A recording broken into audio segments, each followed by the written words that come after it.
Sisters Sam and Tara Carpenter, together with those of their friends who survived the atrocities of the previous film, leave Woodsboro for New York. Trying to understand her feelings, Sam goes to therapy. Tara, on the contrary, is determined to leave everything behind and start a new life.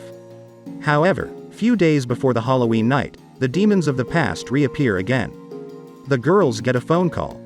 A chilling voice tells them that a new round of the survival game has begun. Sam, Tara, and their friends are all participating, whether they want it or not.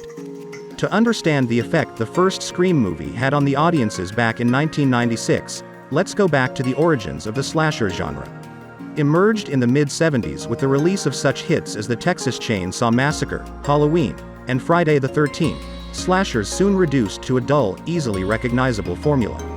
Amid the premature stagnation of the genre, Wes Craven's 1984 A Nightmare on Elm Street was like a breath of fresh air, that however failed to inspire a string of followers. As a result, by the late 80s, the slasher genre was nearly dead. Scream not so much revived the genre, but rather reinvented it. Out of a sinister bloodbath, the slasher transformed into a cool, trendy thriller, in which brutal killings were merely a decoration, rather than a goal.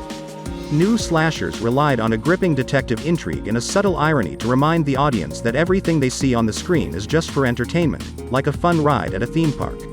Scream was not trying to appear complex. It wasn't begging to be taken seriously, and this is what made it so good. The sequel came close to repeating the success of the first part, but in the third installment, filmmakers ran out of steam. The movie series went into hibernation for a whole 11 years. The fourth film was desperately trying to step in the same river, and that persistence messed things up. The movie felt forced. It lacked a light-hearted gracefulness feel to it. Quite predictably, Scream 4 flopped at the box office.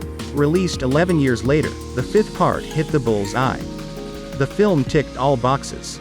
In addition to a compelling detective intrigue, thrilling suspense, and savage killings, it had an indispensable post-modernist perspective that was providing pungent, cutting remarks on the story along the way. In many ways, Scream 5 could be viewed as the 1996 Scream reboot targeted at a new generation of moviegoers. Although not without flaws, Scream 5 was good enough to restore the franchise its hit status and spawn a sixth installment. Before watching Scream 6, it won't hurt to brush up on the previous parts. While the new addition to the iconic franchise is linked mainly to the events of Scream 5, it also brings back a character from Scream 4. So be sure to revisit it, too, so as not to get lost in a whirlwind of names and events. Besides, the killer in Scream 6 draws somewhat of a bottom line under the entire film series. In that sense, Scream is following in the footsteps of Saw and Fast and Furious that each evolved into a full-scale cinematic universe. It's hard to talk about the film without dropping spoilers, so let's sum it up like this.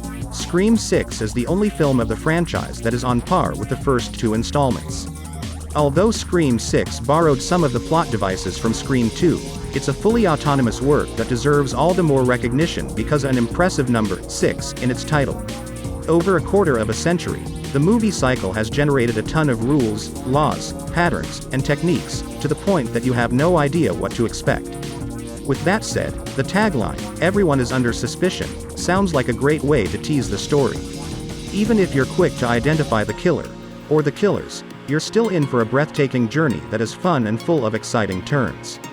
If you've only watched the original Scream trilogy, keep in mind that the franchise has scaled up its brutality over the years. And while it's not Final Destination, even knife stabbings are shown in such a way that you can almost feel the victim's agonizing pain through the screen. Directors Matt Bettinelli-Olpin and Tyler Gillett, two of the three members of Radio Silence creative unit, is the best thing that happened to the Scream movie series in years. Those are true professionals with an exquisite understanding of the structure and the essence of the slasher genre. And this is exactly why people love movies like Scream. While you realize that it's just a game that can't hurt you, a good slasher still manages to keep you nervous, scared, surprised, and puzzled all the way to the end credits.